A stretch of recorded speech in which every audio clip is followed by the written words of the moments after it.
Welcome. I'm joined today by Ernie, the owner of Tennessee Homes. For 7 years, Ernie has used his unlimited funding method to purchase more than 100 houses in southern Middle Tennessee.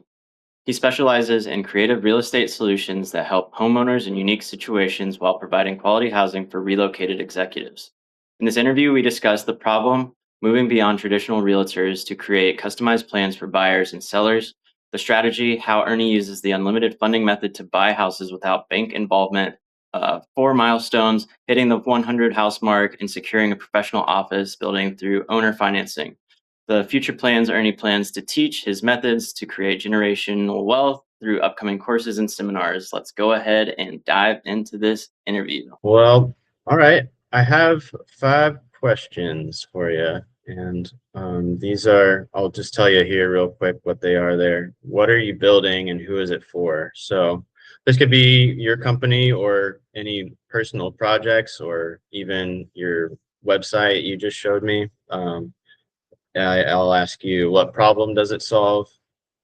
What's been your biggest challenge? One win or milestone that you've hit? And then how could people support you in doing whatever it is that you're trying to accomplish? Hmm. So I'll start with that first one. What are you building and who's it for? Are we recording? Yes, I believe we are. Okay, that's cool. I guess we'll start with Tennessee Homes and Okay. talk about that first. I'm the owner and manager of Tennessee Homes. We're located in southern Middle Tennessee. We're considered real estate services. We're not realtors or brokers. We basically have built relationships with relocation companies and large corporations in our area. And whenever they transfer employees and executives, we provide homes for those folks. What we found over the years is that a lot of these folks, when they get transferred, they can't buy immediately because they're waiting for their house to sell or they're moving from. Mm-hmm. So we started off actually rehabbing houses, but I ran into a guy that became my mentor. His name's Marco Rubel. He basically taught me this business model. Mm-hmm. Sorry, ambulance going by. But so what he taught was that we buy houses instead of just rehabbing them and put them back on the market, to go ahead and buy the house using what's called a subject to method. Basically, it's taking over the loan payments of the seller. Mm-hmm. You title the house in your name or in the name of a trust, and then since you're the owner of the house, then you can actually market the house, and he encourages you to keep it at least 12 months. That way it minimizes your capital gains tax. Now, I'm a tax expert, so don't take any advice I give as tax expert advice. But I started, basically following his footsteps and his procedures on how to buy houses. And so I went from rehabbing about 4 houses a year, which wasn't too bad, to actually picking up a house once a month. Wow. So 12 houses a year. Yeah. So I mean, what is that? Tripled my house buying, I guess. Mm-hmm. And so now we basically have an inventory of houses that the employees and executives can choose from whenever they get transferred. We set up a rent-to-own or owner financing contract with them until they're ready to buy, and then 9 times out of 10 they'll buy our houses because we buy nicer houses, nicer neighborhoods. We do good fix-up work. We take care of them during the transition, and so it ends up being a win-win for everybody. So that's kind of what Tennessee Homes does. And I started with Marco about 7 years ago, and I've bought over 100 houses using his method. Wow. So, do you ever teach other people how to do what you do?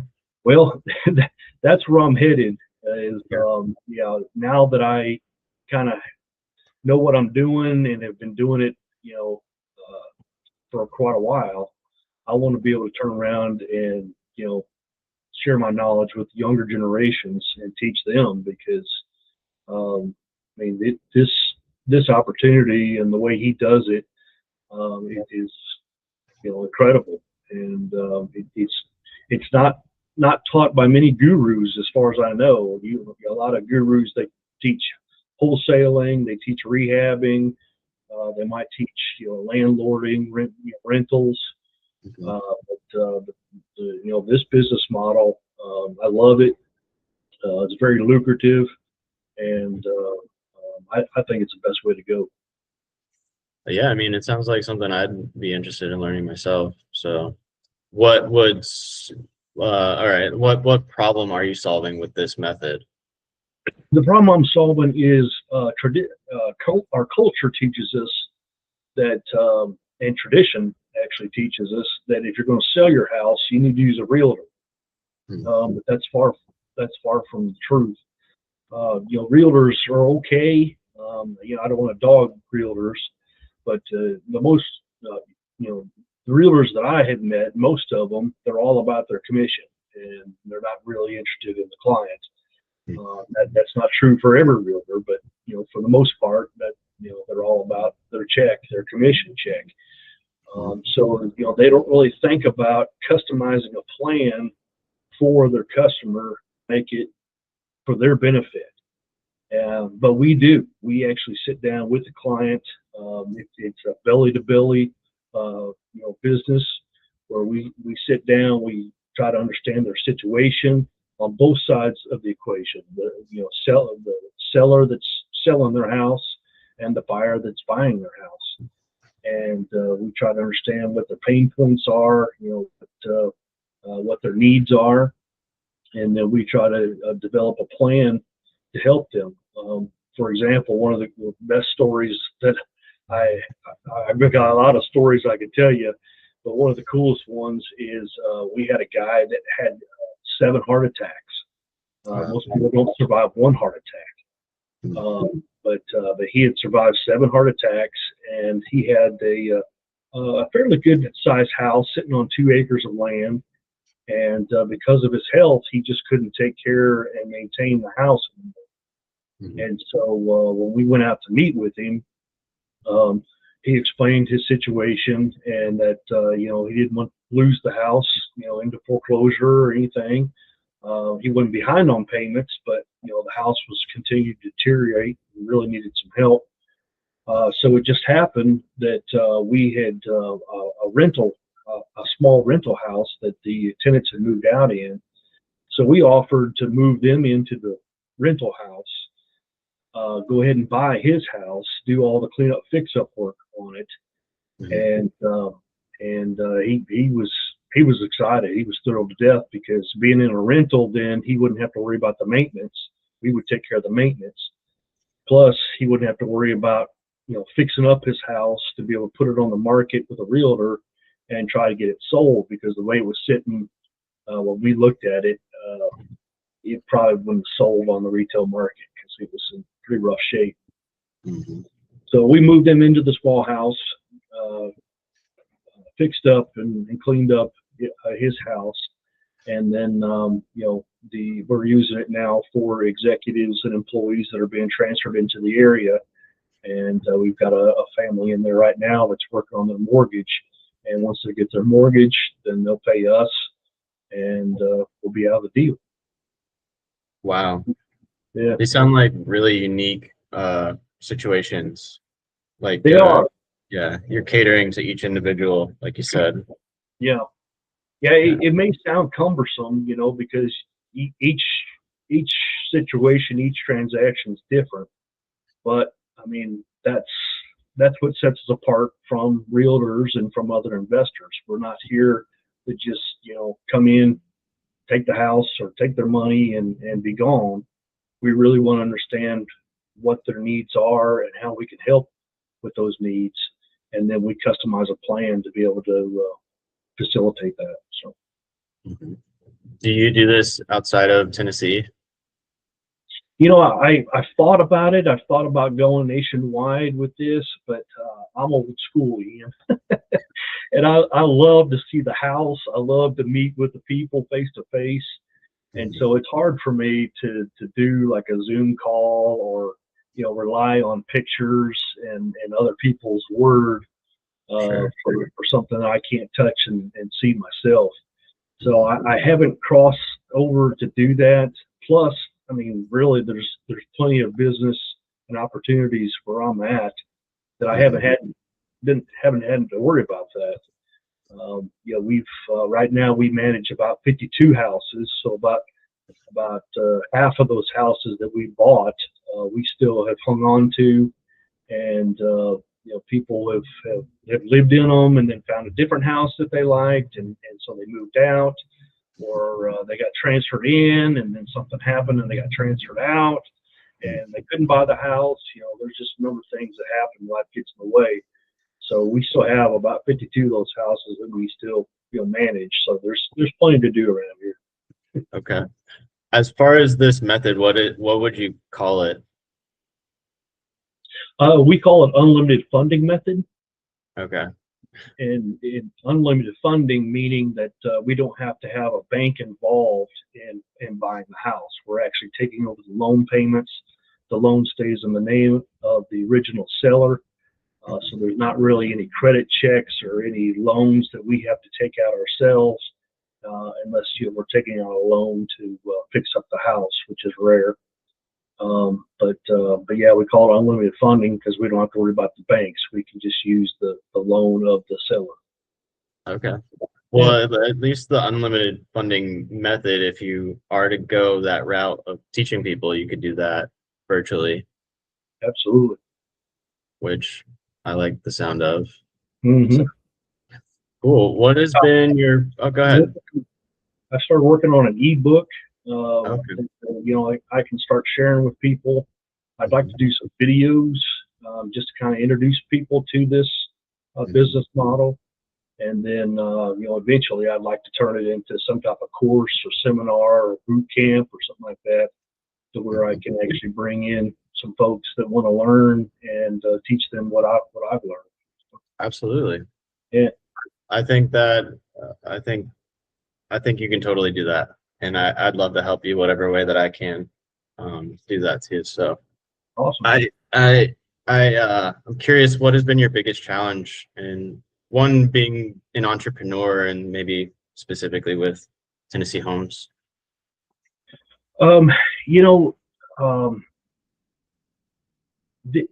This way that we buy is a different method of buying houses, and you have to find the right people, namely motivated sellers who want to do a transaction in this way.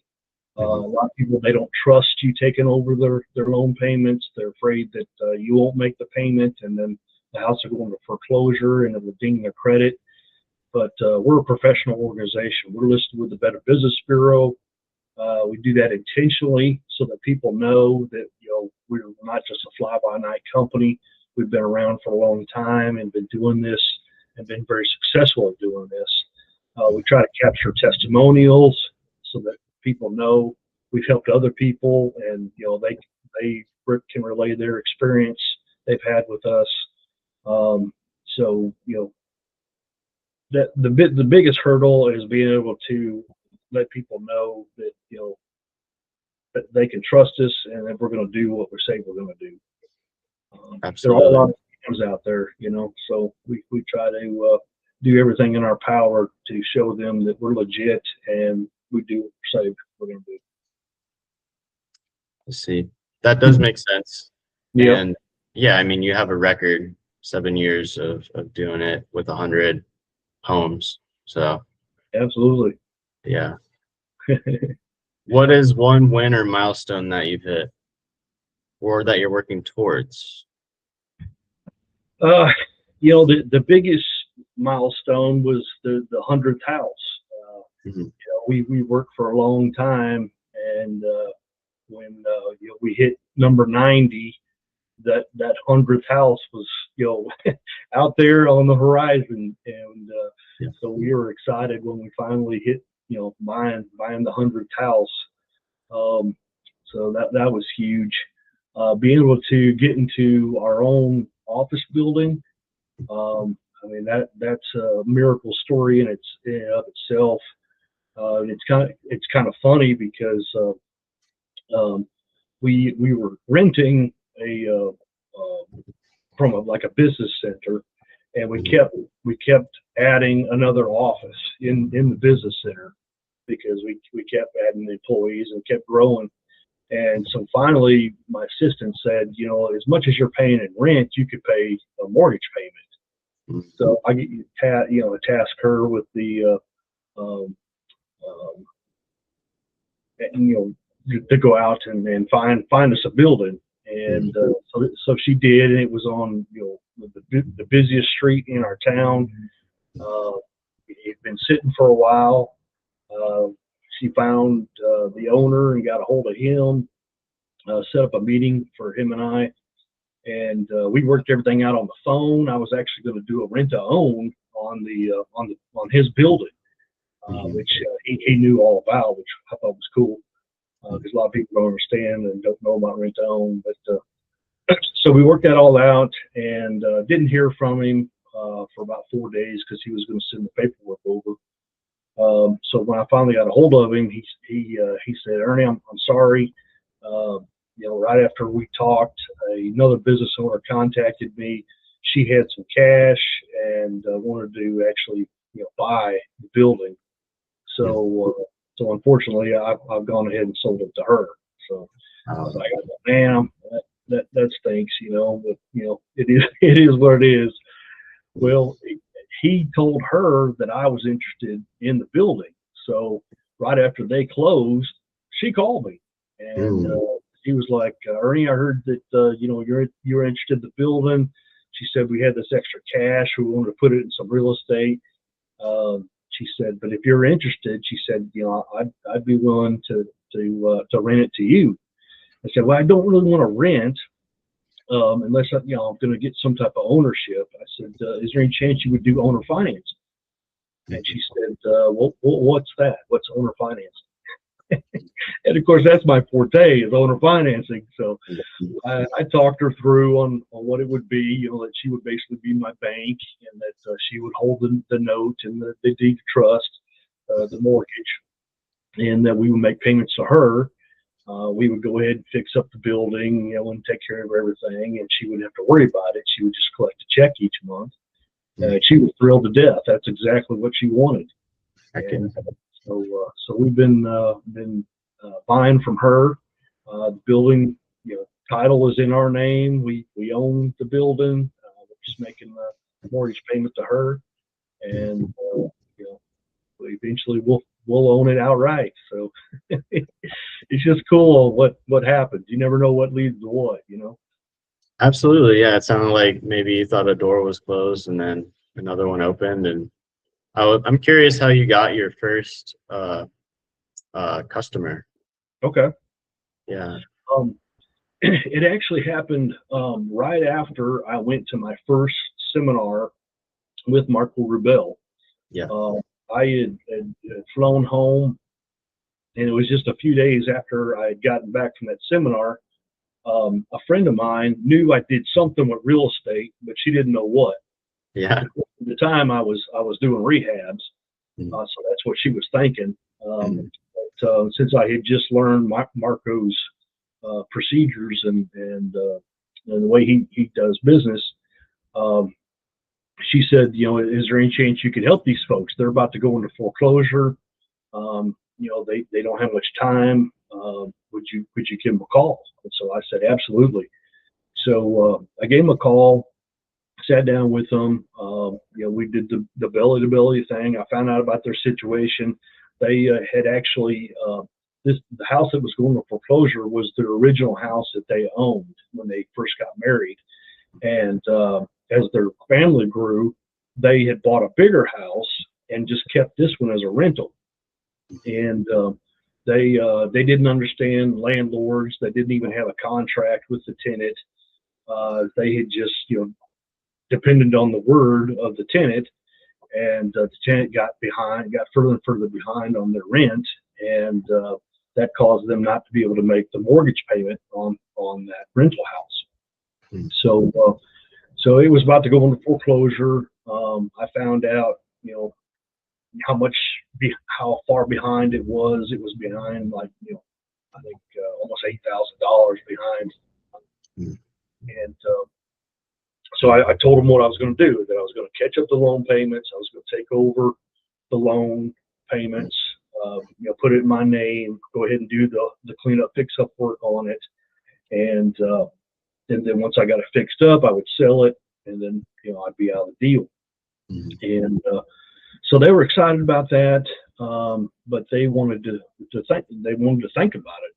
Believe it or not, I mean, they didn't have much time. It was almost foreclosure auction time.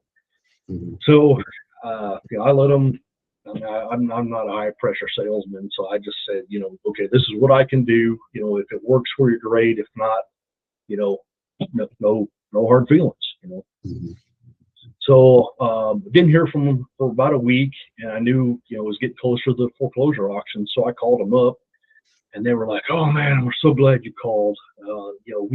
We thought we could get our uncle to help catch up the mortgage and help us with payments. He wasn't able to come through.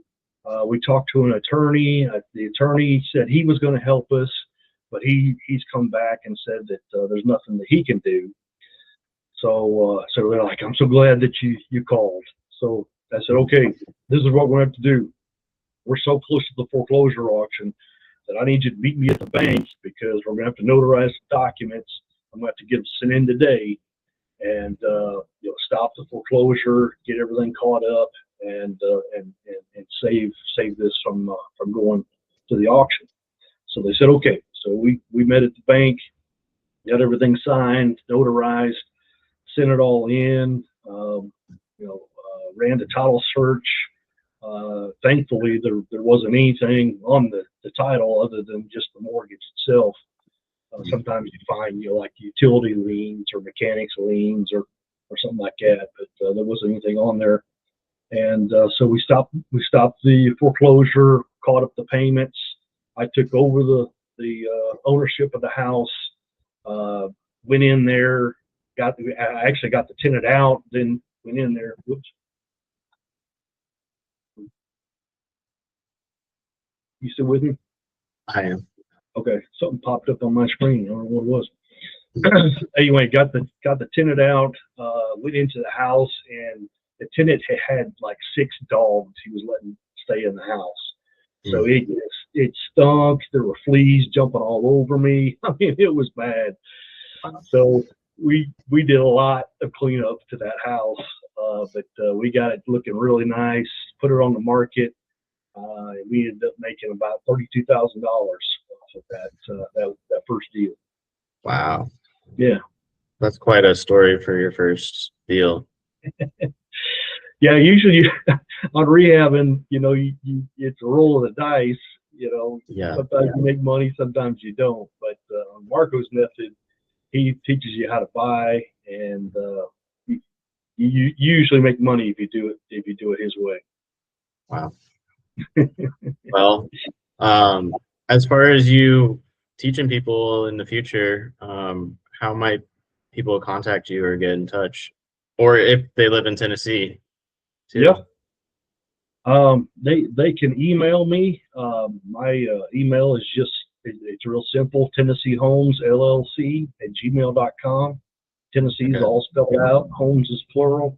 LLC for limited liability company at gmail.com. They can send me an email. They can also text or call me. My cell phone is always on. So my number is 931-588-1182. And I'd be more than happy to talk to anybody and see how I can help. Heck yeah. How can people support you? The best support is be patient with me. I'm building a course, on how to teach others on how to do this. So that's coming down the pike. But if you're in the Tullahoma, greater Tullahoma area, and you know somebody that wants to sell a house or somebody that wants to buy a house, we've got plenty of opportunity for them. Heck yeah. Cool, man. Well, thank you for your time here, Ernie. I appreciate it, man. Yeah, my pleasure, man. Thank you, Cool. Ian. Yes, sir.